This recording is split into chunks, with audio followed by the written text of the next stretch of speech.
Hello viewers, स्वागत है आपका हमारे इस प्रयास चैनल पर एक बार फिर से। आप सबको पता है किसी भी भाषा के विकास के लिए रचना कौशल, वाचन कौशल, इन सब को विकसित करने के लिए चित्र वर्णन एक बहुत ही महत्वपूर्ण भूमिका अदा करता है। तो चलिए समय न गंवाते हुए आज हम चित्र वर्णन भिन्न भिन्न कक्षाओं में किस किस स्तर तक कैसे कैसे सीखना चाहिए या बच्चों से पूछना चाहिए, इस विषय में एकदम गहरी जानकारी प्राप्त करते हैं। समय नहीं गंवाते हैं, चलिए सीखते हैं चित्र वर्णन। Good morning students. Good morning ma'am. Aman, इस कक्षा में उपस्थित किन्हीं 4 चीज़ों का नाम बताइए। जी मैम, बोर्ड, मेज, कुर्सी, लैपटॉप। वेरी गुड अमन। विभा, मेज के बारे में 2-3 वाक्य बताइए। जी मैम, मेज भूरे रंग का है। मेज आयताकार आकार में है। मेज के ऊपर लैपटॉप रखी हुई है। तो देखा आपने बच्चों, अमन ने इस कक्षा में उपस्थित चीज़ों के नाम बताए और विभा ने उनका वर्णन किया। जानते हैं बच्चों, मैंने आप लोगों से कक्षा में उपस्थित चीज़ों के बारे में पूछा और फिर उसका वर्णन करने के लिए कहा। ऐसा मैंने क्यों कहा? क्योंकि छोटी से बड़ी कक्षाओं तक के प्रश्न पत्र का एक अभिन्न अंग है, वह है चित्र वर्णन, जिसे आज हम पढ़ेंगे। बच्चों, इस स्क्रीन पर आपको बहुत सारे चित्र देखने को मिल रहे हैं। परीक्षा पत्रों में आपको इसी प्रकार के चित्र दिए जाते हैं और उनका वर्णन करने के लिए कहा जाता है। किसी दिए गए चित्र को देखकर उसका वर्णन, उस पर आधारित कुछ वाक्य या कोई कहानी लिखना चित्र वर्णन के अंतर्गत आता है। इसमें कल्पना शक्ति अपने चरम सीमा पर होती है और छात्र छात्राओं की अवलोकन शक्ति यानी कि ऑब्जर्वेशन पावर की भी परख होती है। बच्चों, चित्र अध्ययन, चित्र वर्णन, चित्र पर आधारित कहानी लेखन अथवा चित्र पर आधारित प्रस्ताव लेखन एक कला है।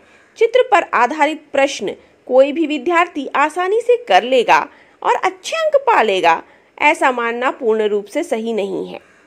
चित्र के अध्ययन के लिए विद्यार्थियों को कल्पनाशील, भावुक, चतुर, सूक्ष्मदर्शी, कुशाग्र और निरंतर अभ्यास करने वाला होना चाहिए।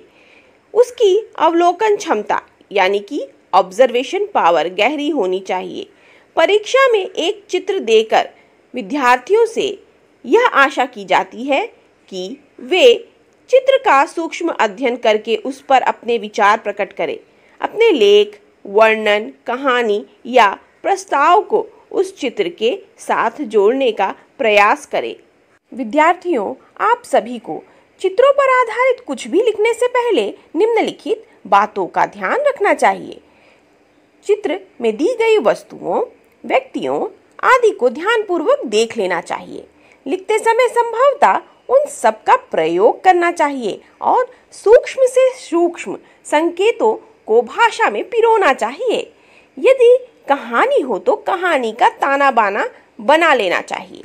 विद्यार्थी को अपनी कल्पना शक्ति का भी सहारा लेना चाहिए, परंतु इस बात का अवश्य ध्यान रखना चाहिए कि कल्पना में बहकर भूल घटना या चित्र से भटकाव न हो जाए। चित्र की पृष्ठभूमि का ध्यान भी लिखते समय रखना चाहिए। चित्र का वर्णन सरल, रोचक और सजीव भाषा में होना चाहिए। उत्तर आवश्यकता से अधिक बड़ा नहीं होना चाहिए। चित्र वर्णन करते समय बच्चों को किन किन बातों का ध्यान रखना आवश्यक है, इस पर तो हमने चर्चा कर ली, मगर हम शिक्षकों को प्रश्न देते समय किन किन बातों का ध्यान रखना आवश्यक है, चलिए इस पर चर्चा कर ले। डियर टीचर्स, प्रश्न पत्र और पाठ्यक्रम निर्धारित करते समय निम्नलिखित बातों का ध्यान हम सभी को रखना चाहिए। चित्र वर्णन कक्षा 1 से लेकर 8वीं तक के पाठ्यक्रम और प्रश्न पत्र का आवश्यक अंग हो। दिए गए शब्दों की सहायता से आरंभ करके स्वयं शब्द, वाक्य एवं अनुच्छेद लेखन के लिए छोटी से बड़ी होती कक्षाओं के अनुरूप सरलता से कठिनाई की ओर बढ़ें। चित्र के मौखिक वर्णन से आरंभ करके लिखित की ओर बढ़ें। चित्र विद्यार्थियों की उम्र, ज्ञान, पूर्वाज्ञान, परिस्थितियों, दिनचर्या और उनकी जीवन शैली से मेल खाने वाला होना चाहिए। चलिए कुछ उदाहरण देख लेते हैं। कक्षा 1 के विद्यार्थियों के लिए चित्रों के नाम विकल्पों से चुनकर लिखें। इस प्रकार के प्रश्न दिए जा सकते हैं। कक्षा 2 के विद्यार्थियों के लिए चित्रों को देखकर उनके नाम लिखें। कक्षा 3 के विद्यार्थियों के लिए अंकित चित्रों के नाम लिखें। इस प्रकार के प्रश्न दिए जा सकते हैं। कक्षा 4 एवं 5वीं में अंकित चित्रों को देखकर रेखांकित बिंदुओं से संबंधित वाक्य लिखें। इस प्रकार के प्रश्न दिए जा सकते हैं। कक्षा 6वीं में दिए गए चित्रों को देखकर उससे संबंधित 5 से 7 वाक्य लिखें। कक्षा 7वीं में दिए गए चित्रों को देखकर उससे संबंधित 60 से 70 शब्दों का एक अनुच्छेद लिखें।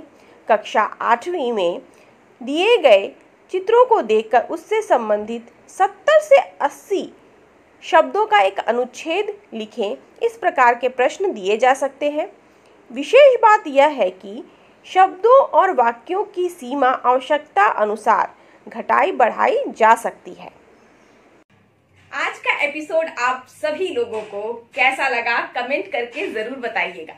उम्मीद करती हूँ कि आप लोगों को हमारा किया गया यह प्रयास अच्छा लगा होगा।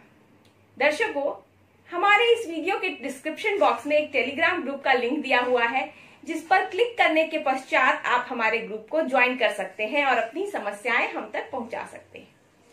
तो दर्शकों, आज के लिए बस इतना ही। फिर मिलते हैं एक नए एपिसोड के साथ। तब तक के लिए स्वस्थ रहिए, सुरक्षित रहिए। जय हिंद, जय भारत।